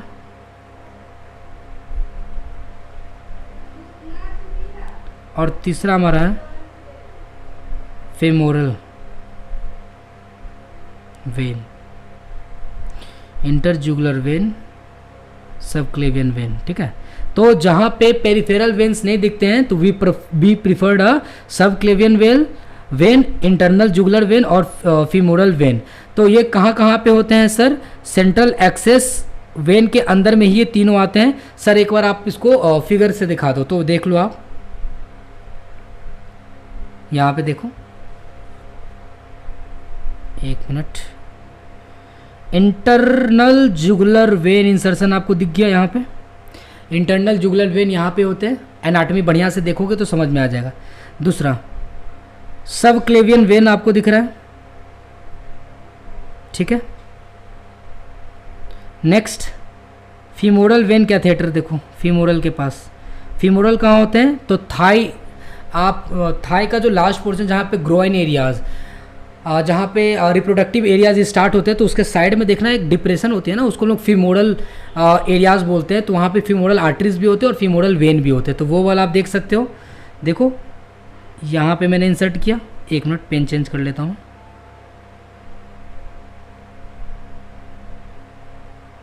देख सकते हो ये फीमोरल में गया वो, आप देख सकते हो यहाँ पे ये हमारा जो है ये इंटरनल जुगुलर वेन हो गया, और नेक्स्ट हमारा ये जो हमारा हो गया सब क्लेवियन वेन हो गया ना, ये वाला। तो ये आप देख सकते हो किस तरीके से, जिसको पेरिफेरल वेन्स नहीं दिखते हैं तो उसमें हम इस तरीके से प्रीफर करते हैं। क्या आपको अच्छे तरीके से समझ में आ गया। यहाँ पे भी आप देख सकते हो किस तरीके से डॉर्सल आर्च दिख रहा है आपको, डॉर्सल आर्च ऑफ फुट, पैर का है ना, डॉर्सल आर्च नेटवर्क की तरह दिख रहा है आपको, दिख रहा फिगर, और यहाँ हाथ में भी आपको दिख रहा है डॉर्सल आर्च विथ ट्रिब्यूटरीज यानी नेटवर्क्स। ये मैंने सारा बता दिया। बच्चों लोगों में क्या होता है, अच्छा बच्चों को अभी रहने दो, यहाँ तक आपको बात समझ में आ गया, क्लियर है। यहाँ पे बच्चों में ज़्यादातर हम ये वाली साइड को प्रीफर करते हैं, ये वाली साइड को प्रीफर करते हैं। अगर हाथ वाला बच्चों में नहीं मिलता है तो वी सेलेक्ट, ये आप देख सकते हो डॉर्सल आर्च ऑफ फुट को ज़्यादा सेलेक्ट करते हैं। तो बच्चों में अगर इंट्रावेनस इंजेक्शन देना है तो we select dorsal arch of foot वाला ज़्यादा। तो इस तरीके से आप देख सकते हो आपका इंट्रावेनस भी पूरा खत्म हो गया। सो हम लोगों ने दो इंट्रामस्कुलर और इंट्रावेनस ये हम लोगों ने पूरे अच्छे तरीके से क्लियर कर लिया with figure. Now we start the third number and that is called एक minute subcutaneous. Now we are going to start the subcutaneous. तो मैंने बोला सबसे पहले ऊपर में क्या होते हैं, स्किन, एपिडर्मिस जिसको कह रहे थे, then dermis, then after hypodermis, और हाइपोडर्मिस के बाद नीचे मसल्स। हाइपोडर्मिस में ही सबक्यूटेनियस आते थे और सबक्यूटेनियस में ब्लड सप्लाई लेवल थोड़ा सा कम था as comparison to the muscles. ये तो आपको मैंने बता दिया था। तो आप यहाँ पढ़ सकते हैं हम लोग द सबक्यूटेनियस को हम लोग SC या SQ लिखते हैं। Route involves injecting medication into the T tissue layer just below the skin, यानी कि स्किन के नीचे डर्मिस और डर्मिस के नीचे हाइपोडर्मिस। तो डर्मिस और जैसे डर्मिस के हल्का नीचे जाओगे तो वहाँ से सबक्यूटेनियस चालू हो जाते हैं। हालांकि डर्मिस के लास्ट एंडिंग से ही सबक्यूटेनियस चालू हो जाते हैं, तो इसलिए मैंने शॉर्ट में यहाँ पे क्या लिखा है कि स्किन के नीचे, तो ये भी कहना सही है। This method is commonly use for medication that need to be absorbed slowly and steady as comparison to the intramuscular. जब इसमें आप इंजेक्ट करोगे मेडिकेशन को, वो तो धीरे धीरे मेडिकेशन एब्जॉर्ब होती है हमारे बॉडी में। मैकेनिज्म ऑफ एक्शन आप पढ़ सकते हो, सारा पॉइंट्स वैसे ही चलते आ रहा है जैसे हम लोगों ने पढ़ते आए, बस आप इसको पढ़ लेना। डिपोर्ट इफेक्ट करेगा, दवा रुक रुक के काम करेगा, स्टे कर करके, और उसके बाद ब्लड में वो धीरे धीरे छोड़ते चलेगा active ingredients molecules of that drug. समझ में आ रहा है? आगे बढ़ते हैं। कॉमन साइट क्या क्या है ये ज़रूरी है। तो एब्डोमेन है, थाई है, अपर आर्म है, बैक और फ्लैंक एरिया है। फ्लैंक एरिया हम लोग इस पोर्शन को बोलते हैं, ये वाले रीजन को, ठीक है। तो ये फ्लैंक एरियाज होते हैं पीछे, है ना। तो common site, injection site of subcutaneous लिख देता हूं मैं।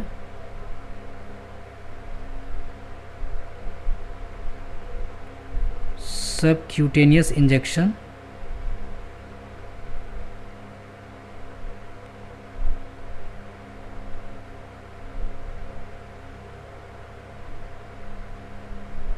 तो आपको याद रखना एब्डोमेन, फिगर भी दिखाऊंगा मैं भी, Thai,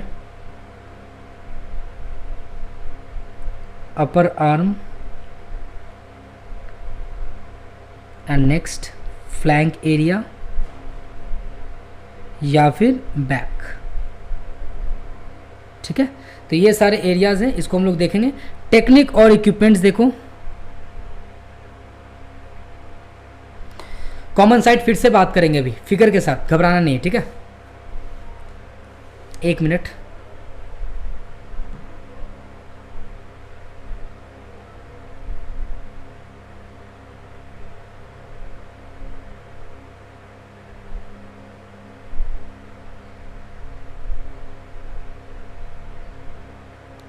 wait a minute.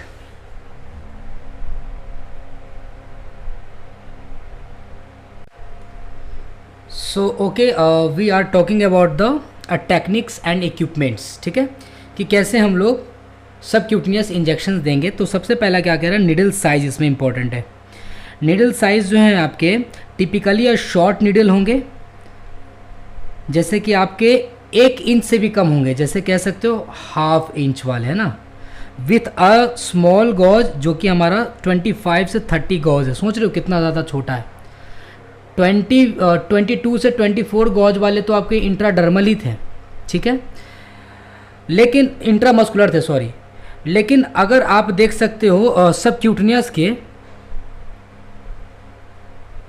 Subcutaneous injection की अगर बात करते हो तो इसका लगभग 25 से 30 गॉज, ठीक है, ये याद रखना है। काफ़ी ज़्यादा नंबर है ना गॉज का, तो डायमीटर काफ़ी ज़्यादा कम होगा, इसका डायमीटर बहुत कम होगा, और निडल साइज भी बहुत छोटी होगी, क्योंकि सबक्यूटेनियस में देना है ना, ज़्यादा अंदर तो जाना नहीं है। निडल साइज भी छोटी होगी, ठीक है। निडल एंगल क्या है, निडल एंगल आपको रखना है 45 to 90 degree angle to the skin depending on the amount of the subcutaneous tissue and the needle length. कभी कभी किसी के सबक्यूटेनियस जो होते हैं वो काफ़ी ज़्यादा थिक और मोटे होते हैं, तो उस केस में आप किस तरीके से उसको एंगल रखोगे, 45 पे रखोगे कि 90 पे रखोगे, उस हिसाब से वो डिसाइडिंग फैक्टर होते हैं। उसके बाद सिरिंज टाइप, जैसे कि insulin syringe are commonly used for diabetes management. तो जिन पेशेंट को डायबिटीज़ हो जाते हैं उस केस में वो पेशेंट इंसुलिन लेते हैं, तो इंसुलिन सबक्यूटेनियस ही लेना पड़ता है। आप एक बार फिगर देखो ज़रा, ये प्रोसीजर स्टेप्स देखेंगे अभी, उससे पहले फिगर आप देखो। सबक्यूटेनियस इंजेक्शंस कहाँ कहाँ ले सकते हैं, तो एब्डोमेन रीजन में ले सकते हैं सर, ठीक है, थाई में ले सकते हैं सर, नेक्स्ट अपर आर्म में ले सकते हैं हम, 4th number is lower back flank area जिसको बोल रहे थे, कमर के पीछे वाला साइड, बटक अपर आउटर क्वाड्रेंट रीजन। तो ये सारा 5 है। ये फिगर देखो आप, सबसे पहले यहाँ पे जो आपको फिगर दिख रहा है वो एब्डोमेन वाला दिख रहा है, 90 डिग्री पे लिया जा रहा है। तो अभी बात क्या था ना कि सबक्यूटेनियस इंजेक्शन जो है 45 से 90 डिग्री के आसपास ले सकते हैं। सबक्यूटेनियस इंजेक्शन आपके 45 डिग्री टू 90 डिग्री पे ले सकते हैं। तो देखो जब कभी भी एब्डोमेन में ले रहे हैं हम, एब्डोमिनल ले रहे हैं तो उस वक्त हम 90 डिग्री रखेंगे। देख रहे हो फिगर में, ठीक है। तो देख सकते हो आप, नेवल जो है नाभि, उसके 2 to 3 फिंगर्स आप नीचे जाते हो और यहाँ पे देखो है ना ये साइड, यहाँ पे देखो थाई पे ले रहा है ये रीजन। नेक्स्ट फिगर जो आपको दिख रहा है ये आपका थाई का है, ये भी 90 डिग्री पे है। क्योंकि देखो नीडल का लेंथ तो छोटा है, तो मसल्स में तो ऑब्वियस सी बात नहीं जाएगा, नीडल इतनी सा छोटा ही है, तो वो सबक्यूटेनियस रीजन तक ही रह जाता है। तो आप देख सकते हो ना, और किस तरीके से वो पकड़ रहा है, वो देखो मसल्स, स्किन मसल्स को वो इस तरीके से होल्ड कर रहा है। देखो इस तरीके से होल्ड करना ज़रूरी है, ये इस तरीके से होल्ड करने के बाद ही आप सबक्यूटेनियस प्रोवाइड करेंगे, ठीक है। इस फिगर में भी आप देखो इसी तरीके से होल्ड किया हुआ है ना, यहाँ पे होल्ड किया हुआ है, उसके बाद दे रहा है। थर्ड फिगर आप देखना चाहेंगे यहाँ अपर आर्म में, देखो ये अपर आर्म में कितना डिग्री पे दे रहा है, 45 एंगल पे दे रहा है। तो आप देख सकते हो 90 डिग्री से 45 डिग्री एंगल पे हम दे सकते हैं। किस तरीके से दे रहे हैं वो देख लो, अपर आर्म में हो गया। तो ये आपका ये फिगर हो गया टोटल। फ्लैंक वाला रीजन में नहीं बताया गया, और बटक वाला रीजन तो वही सेम। बटक वाला रीजन आपको पता ना, जिस तरीके से आप इंट्रामस्कुलर दे रहे थे ना, just parallel to the intramuscular,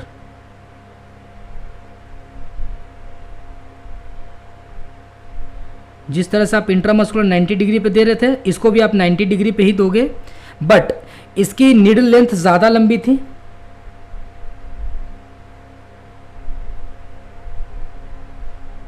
needle length ज़्यादा थी इसकी, और इसकी नीडल लेंथ कम होगी।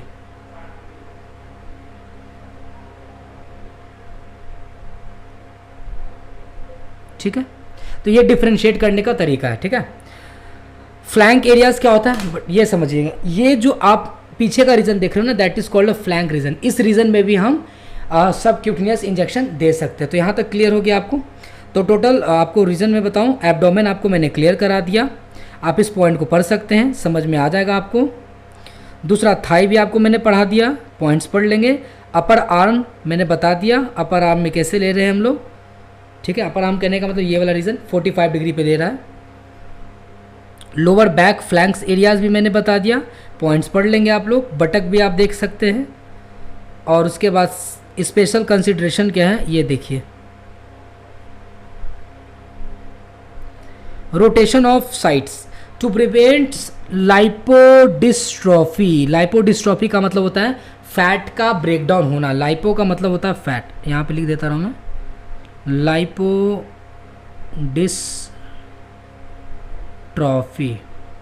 लाइपो मीन्स फैट होता है, डिस्ट्रॉफी का मतलब होता है, डिस का मतलब होता है कि अरेंजमेंट प्रॉपर ना होना, improper arrangement. Improper arrangement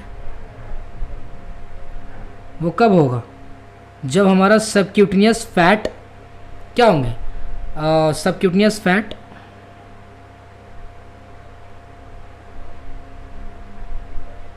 fats damage होंगे। उस केस में हमारा स्ट्रक्चर्स डिसबैलेंस हो जाएगा। तो क्या बात आपको क्लियर हो गया। कंडीशन वेयर देखो क्या लिखा, a condition where fat tissue break down और बिल्डअप एबनॉर्मली। तो फैट टिश्यू ब्रेक डाउन कर जाएंगे और जैसे तैसे बिल्डअप हो जाएंगे। And to reduce discomfort it's recommendation to rotate injection sites regularly, ठीक है। तो आप जिस साइड पे ले रहे हो तो कल आप उसी साइड पे मत लो, थोड़ा सा बगल में ले लो। जहाँ ले रहे हो उसके थोड़ा सा और बगल में ले लो, तो रोटेट करते रहना चाहिए। इसीलिए जिस पेशेंट को इंसुलिन लिखा हुआ है तो काफ़ी लंबे समय तक इंसुलिन चलते चलते क्या होता है, जिस एरिया में लेती है, खास करके वो नेवल के नीचे वाला, नेवल के 3 से 4 फिंगर नीचे जाती हैं वो फीमेल और मेल, कोई भी जिनको शुगर की डिजीज़ है, तो वो जब इंसुलिन लेती है तो इंसुलिन लेते लेते लेते क्या होता है ना, वो एरियाज़ क्या होते हैं, बिल्कुल लाइपोडिस्ट्रॉफी हो जाती है, ब्रेकडाउन हो जाते हैं उसके फैट्स, जैसे तैसे फैट्स डिपोजिशन होने लग जाते हैं और वो एबनॉर्मली स्ट्रक्चरली दिखने लग जाते हैं। इसीलिए आप रोटेट करते रहो, ठीक है। नीडल एंगल आपको बता दिया था कि 45 डिग्री रख सकते हो, बट कुछ केसेस में जहाँ पे फैट ज़्यादा है तो आप क्या रख सकते हो, 90 डिग्री भी आप रख सकते हो। सो आई होप सो आपको फिगर भी आपको क्लियर हुआ होगा। और कोई पॉइंट्स जो छूटे हुए हैं, ये भी हो गया, साइट मैंने बता दिया है। हाँ, प्रोसीजर देखना था तो प्रिपरेशन देख सकते हो, साइट सिलेक्शन मैंने बता दिया कहाँ कहाँ करोगे, क्लीन करोगे, पिंचिंग द स्किन को पहले पिंच करोगे, क्यों करोगे, gently pinch the skin to lift the subcutaneous tissue, pinch करोगे मतलब कि इस तरीके से पकड़ के उठाओगे सबक्यूटेनियस को, ठीक है, away from the underlying muscles, क्योंकि मसल्स नीचे रह जाए और सबक्यूटेनियस ऊपर आ जाए, वरना पता चला कि आपने सबक्यूटेनियस देना चालू किया और वो इंट्रामस्कुलर चला गया, ठीक है। तो उसको अवॉइड करने के लिए स्किन को पिंच करके ऊपर की ओर उठाते, then we put up the injection of the subcutaneous injection insert करेंगे, विथड्रॉ करेंगे उसके बाद। ये देख सकते हो आप एडवांटेजेस क्या क्या है इसके और इसके डिसएडवांटेजेस क्या है। तो इसके एडवांटेजेस और डिसएडवांटेजेस आप जब पढ़ोगे तो इतना तो कन्फर्म है कि आपको बिल्कुल अब अच्छे तरीके से समझ में आएगा। मेन इंपॉर्टेंट ऑफ फिगर, मैंने फिगर को अच्छे तरीके से डिटेल में बता दिया आपको। आई होप सो इतना बात सारा आप लोग को समझ में आया होगा। सो मैंने आपको यहाँ पे तीन इंजेक्शंस के पार्ट वाले ख़त्म कर दिए। पहला है हमारा इंट्रा मस्कुलर, दूसरा था इंट्रावेनस एंड तीसरा था सबक्यूटेनियस इंजेक्शन। वो मैंने कवर जो कराया वो मैं लिख दे रहा हूँ। मैंने क्या क्या कवर करा है, पहला देखो, सबसे पहले मैं स्टार्टअप से करूँ बात, तो मैंने सिस्टेमिक रूट चालू किया था।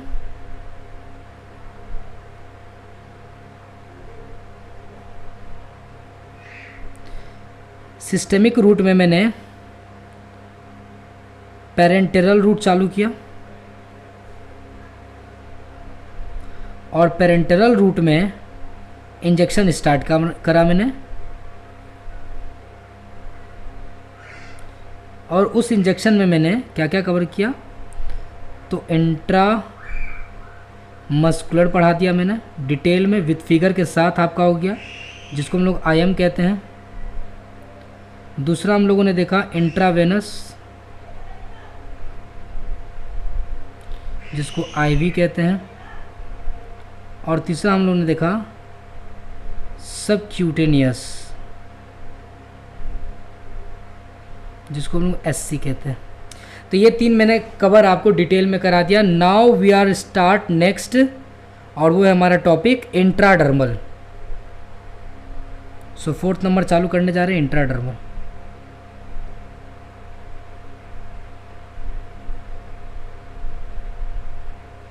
ठीक है, जिसको ID कहेंगे हम लोग। सो 4th नंबर स्टार्ट करने जा रहे हैं हम लोग।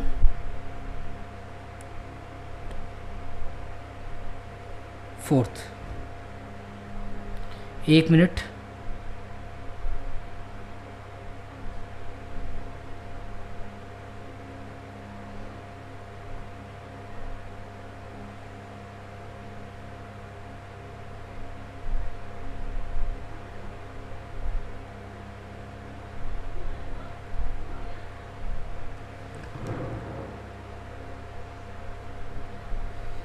So okay, now we are going to start the intradermal. Intradermal नाम से पता चल रहा है कि वो डर्मिस रीजन में जाएगा। याद करो, सबसे ऊपर में स्किन था, then dermis, then subcutaneous, then उसके बाद आपके स्किन, उसके बाद डर्मिस, हाइपोडर्मिस, मसल। तो स्किन में हम लोगों ने लेयर पढ़ लिया था, सारा बात बता दिया था मैंने। उसके बाद हम लोगों ने सबक्यूटेनियस पढ़ लिया कि कहाँ पे थे। उसके बाद अब हम लोग चालू कर रहे हैं इंट्राडर्मल। डर्मल का मतलब है कि स्किन के जस्ट नीचे, ठीक है। तो इसमें तो भाई डर्मल में तो सिंपल सी बात है, हम स्किन के ऊपर लेयर, स्किन को जैसी पेनिट्रेट करेंगे डर्मल रीजन आ जाएगा, इंट्राडर्मल। ठीक है, तो इसको स्टार्ट करते हैं हम लोग।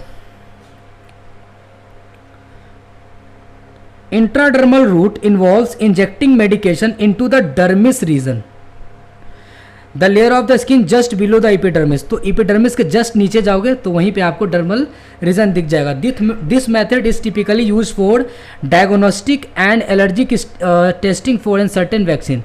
हम इंट्राडर्मल इंजेक्शन इसलिए देते हैं ताकि हम पेशेंट में पार्टिकुलर, मुझे अगर पता करना होता है कि उसमें कुछ एलर्जी है कि नहीं है, पेशेंट में एलर्जी को टेस्ट करने के लिए या फिर वैक्सीन को देने के लिए, वैक्सीन प्रोवाइड करने के लिए we use this route that is called a intradermal injection.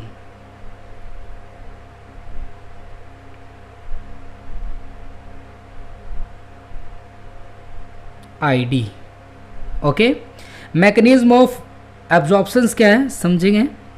Localised medication injected intradermally और often meant to produce a localised reaction rather than systemic absorption. देखो, जब मैं इंट्राडर्मल की बात करते हैं तो इंट्राडर्मल में ऑब्वियस सी बात है ना कि ये हमारे सिस्टेमिक रीजन में स्प्रेड नहीं होगा। क्यों?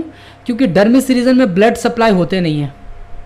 डर्मल रीजन में ब्लड सप्लाई उतना ज़्यादा अगर नहीं होंगे तो ऑब्वियस सी बात है, अगर होंगे भी तो बिल्कुल कम होंगे, क्योंकि सारा का सारा हाइपोडर्मिस रीजन में होता है। तो ज़रा सोच के देखो कि अगर डर्मिस रीजन में ब्लड सप्लाई उतनी नहीं होगी तो जब हम इंट्राडर्मल इंजेक्शन देंगे और मेडिकेशन जब देंगे तो सारा मेडिकेशंस ब्लड में जाएगा, ये कोई ज़रूरी नहीं है। तो जब ब्लड में नहीं जाएगा तो ऑब्वियस सी बात है वो सिस्टेमिक इफेक्ट नहीं शो करेगा, वो लोकली अफेक्ट करेगा, लोकल में ही अफेक्ट करेगा वो शो। क्योंकि वो सिस्टेमिक इसलिए नहीं कर पा रहा because there is a no proper vascularization of the structures are present there. तो इसलिए वो ज़्यादा क्या करेगा, लोकलाइज्ड इफेक्ट ज़्यादा करेगा, लोकलाइज्ड इफेक्ट शो ज़्यादा करेगा, shows more as comparison to the systemic effect। क्या यहाँ तक बात समझ में आ गया? देखो क्या लिखा है, the dermal layer has a rich supply of capillaries and nerve ending which can illicit a more noticeable local response. देखो इसके पास क्या है कि नर्व एंडिंग्स हैं, कैपिलरीज रीजन्स भी हैं, लेकिन ब्लड सप्लाई ज़्यादा इसके पास नहीं होते हैं। कैपिलरीज का मतलब fine branches of the blood vessels that is present, but अगर कहोगे कि प्रॉपर वेस्कुलराइजेशन चैनल तो वो नहीं उतना प्रेजेंट होंगे, जिसके कारण से ये सिस्टेमिक ना शो करके ज़्यादा क्या शो करने लग जाते हैं, ये लोकली ज़्यादा इफेक्ट शो करने लगे। मैं ऐसा नहीं कह रहा हूँ कि बिल्कुल ब्लड सप्लाई नहीं होंगे, but as comparison to the subcutaneous और इंट्रामस्कुलर इसके पास थोड़ा सा कम होंगे। ठीक है, आगे बढ़ते हैं। कॉमन एप्लीकेशन देखो, टेस्ट, एलर्जी टेस्ट करने के लिए हम यूज़ करते हैं, जैसे कि टीबी के केस में, ट्यूबरक्लोसिस के केस में पेशेंट को ट्यूबरक्यूलोसिस दैट इज टीबी के केस में एक टेस्ट लिखते हैं हम लोग that is called a Mantoux test बोलते हैं, या इसी को हम लोग पीपीडी टेस्ट भी कहते हैं। ठीक है, तो वो कैसे कराते हैं वो मैं बताता हूँ। देखो क्या लिखा है, intradermal injection are use to test for allergic reaction by injecting allergens into the dermis and observing for localized reactions. क्या होता है कि सपोज किसी पेशेंट को टीबी है, बात ध्यान से समझना, किसी पेशेंट को अगर टीबी है तो ऑब्वियस सी बात है जिस पेशेंट को टीबी होगा उसके अंदर में टीबी के बैक्टीरियाज तो होंगे ना, यहाँ पे लिख देता हूँ मैं, एक मिनट, ताकि आपको प्रॉपर से समझा सकूँ। हाँ, यहाँ लिखता हूँ मैं,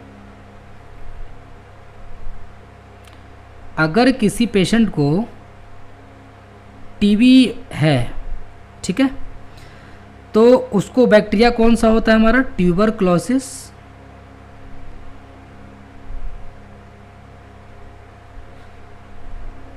माइकोबैक्टीरियम ट्यूबरक्लोसिस, माइकोबैक्टीरियम ट्यूबरक्लोसिस। ठीक है, तो ये माइकोबैक्टीरियम ट्यूबरक्लोसिस के पास कुछ ना कुछ एंटीजन्स तो होंगे ना, क्योंकि ये बैक्टीरियाज है, एंटीजन प्रेजेंट होंगे। तो सपोज ये किसी पेशेंट में जाएगा, किसी पेशेंट को अगर टीबी होगा, किसी पेशेंट को अगर टीबी होगा तो उसमें एंटीजन ऑफ टीबी प्रेजेंट होगा। तो इसको टेस्ट करने के लिए क्या करते हैं हम, कुछ एलर्जेंस को इंजेक्शन के थ्रू पेशेंट में डाल देते हैं। ठीक है, तो मैं क्या करता हूँ, इंजेक्शन मैंने लिया और इस इंजेक्शन में क्या करेंगे हम लोग,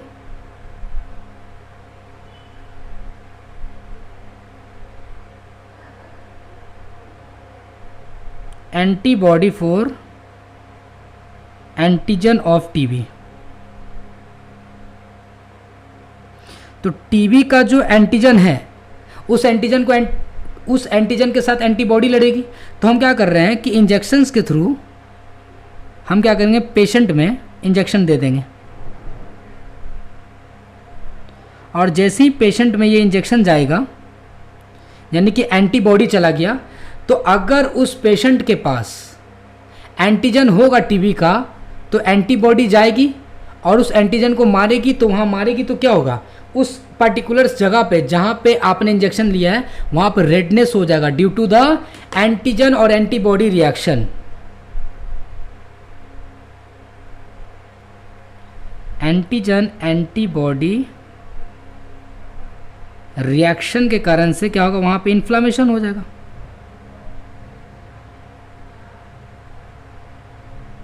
और इन्फ्लामेशन होने का मतलब है कि रेडनेस होगा वहाँ पे।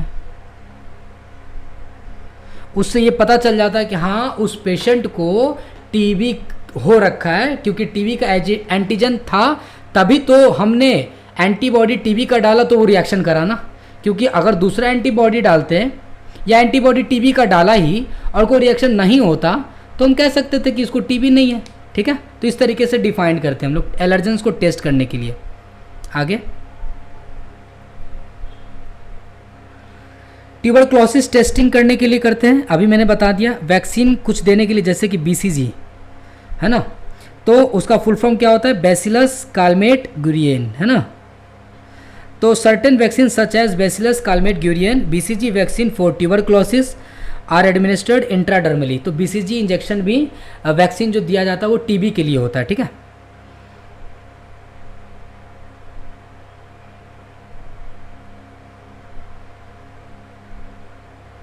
टेक्निक्स और इक्विपमेंट्स कैसे देंगे वो देखो।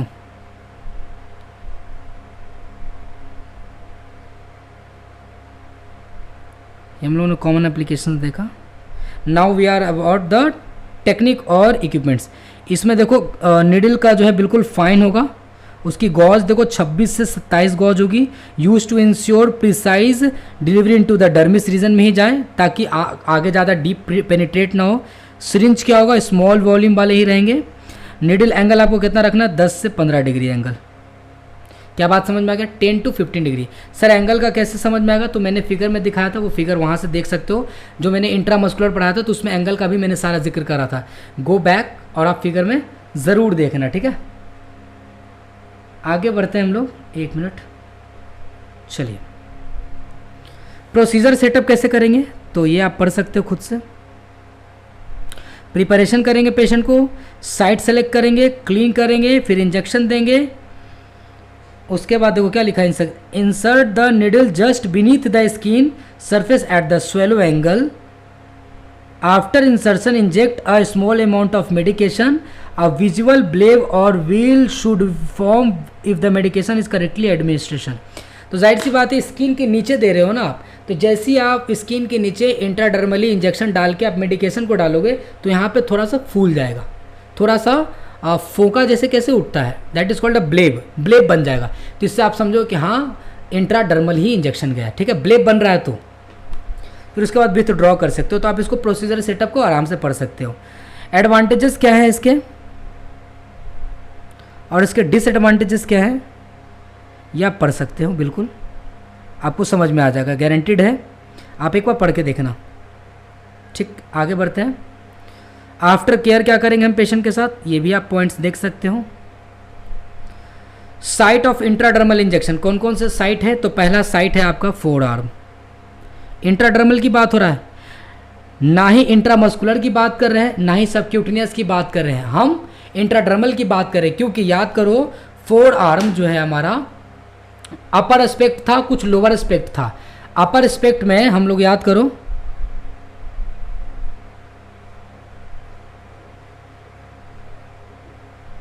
कौन सा, फोर आर्म। फोर आर्म के अपर स्पेक्ट में हम क्या देते थे, इंट्रामस्कुलर इंजेक्शन देते थे, एज वेल एज आपने देखा क्या कि सब क्यूटिनियस भी दे रहे थे। ठीक, लेकिन यहाँ पे क्या है ना, इनर स्पेक्ट है। इनर स्पेक्ट का मतलब सिंपल सी बात है, यहाँ पे क्या होगा, इंट्राडर्मल वाला होगा। ठीक, तो फोरआर्म का इनर स्पेक्ट देख लो, फिगर में दिखा देता हूँ पहले आपको, एक मिनट।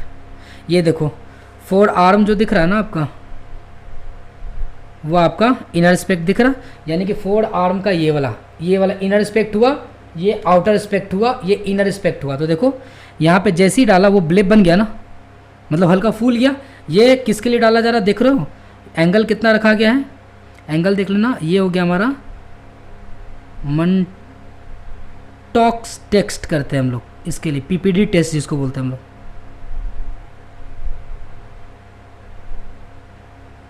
ठीक है, एक मिनट,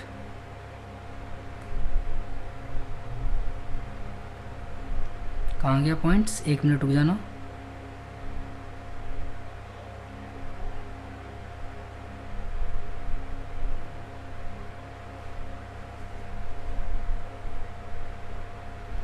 एक पॉइंट को, इस पॉइंट को अभी रहने दो, ठीक है, अभी यहाँ ध्यान दो।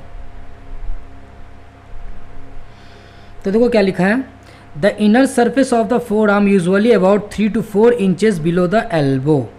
तो एल्बो के 3 से 4 इंचेस, यानी एल्बो ये दिख रहा है, उसके 3 to 4 यानी कि यहाँ पे आसपास। ठीक है, यूजेस क्या है, this is the most common site for intradermal injection. ये मोस्ट कॉमन साइट है, particularly for the Mantoux test के लिए ज़्यादा करते हैं हम लोग, ट्यूबरक्लोसिस जिसको टेस्ट बोलते हैं हम लोग। कंसिड्रेशन क्या है ना, कि जैसे इंट्राडर्मली इंजेक्शन डालेंगे, वो एलर्जेंस डालेंगे, इंजेक्शंस के थ्रू एंटीबॉडी डालेंगे, और 72 घंटे यानी कि 3 दिन तक छोड़ देते हैं, और उसके बाद 3 दिन के बाद हम देखते हैं कि उसमें क्या इफेक्ट हुआ है, एंटीजन एंटीबॉडी किया कि नहीं किया, वो अलग चीज़ है। The skin here is relatively thin and allow for easy visualization of the injection site and reaction such as a wheal or warm. ठीक है, तो यहाँ तक क्लियर है। अपर बैक, चेस्ट, ये फिगर में दिखा देता हूँ आपको, देखो ये चेस्ट रीजन दिख रहा है आपको,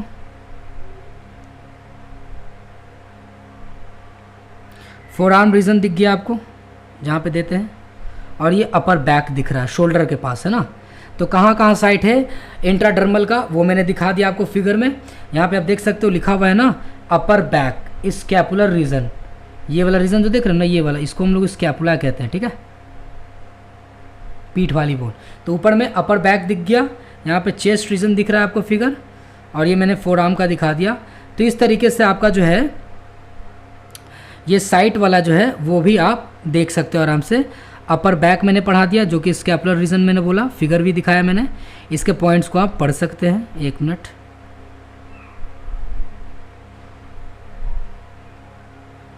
ठीक है, चेस्ट मैंने दिखा दिया, सब क्लेवियन रीजन। सब क्लेवियन रीजन का मतलब कि ये क्लेविकल बोन के नीचे यहाँ पे, ठीक है, इस रीजन पे ये पढ़ सकते हो। इंजेक्शन टेक्निक कैसे देंगे, तो आपको मैंने एंगल बताया था कि लगभग आपका 5 से 15 डिग्री होना चाहिए, 5 to 15 degree with the bevel facing up. ठीक है, तो ये आप देख लेगा, स्पेशल कंसिडरेशन आप पढ़ सकते हो। सारा पॉइंट मैंने मेंशन ऑलरेडी कर दिया है। देखो ऐसा बिल्कुल नहीं है कि मैं पॉइंट्स को सिर्फ आगे की ओर ले जा रहा हूँ, आप जब इसको रीड करोगे ना डेफिनेटली आपको समझ में आएगा। अगर नहीं समझ में आएगा ना तो आप कमेंट बॉक्स में ज़रूर लिखना, मोस्ट वेलकम है वैसे बच्चों के लिए जिनको नहीं समझ में आएगा, लेकिन I am making a damn sure guarantee बिल्कुल सारे चीज़ समझ में आएंगे। ठीक है, आगे बढ़े। सो यहाँ पे आपका वो खत्म होता है। Next is the intra arterial. So इसको हम लोग नेक्स्ट क्लास में देखेंगे। So I hope so lecture number ये जो हमारा 9 था, इसमें आपको अच्छे तरीके से मैंने इंजेक्शंस के सारे मैंने 4 पार्ट्स को अच्छे से डिस्कस किया। इंट्रा मस्कुलर, इंट्रा डर्मल, सबक्यूटनियस और इंट्रावेनस, इस चारों को मैंने काफ़ी ज़्यादा डिटेल से पढ़ाने के साथ साथ मैंने सारे फिगर्स को भी डिस्कस किया। सो होप सो आपको अच्छे तरीके से समझ में आया होगा। अगर समझ में आया होगा तो please make a like and subscribe और फॉरवर्ड टू योर फ्रेंड्स। तो मिलते हैं हम लोग नेक्स्ट क्लास लेक्चर नंबर 10 में, और आगे हम लोग इंट्रा आर्टेरियल को कंटिन्यू करेंगे। तब तक के लिए धन्यवाद, थैंक यू।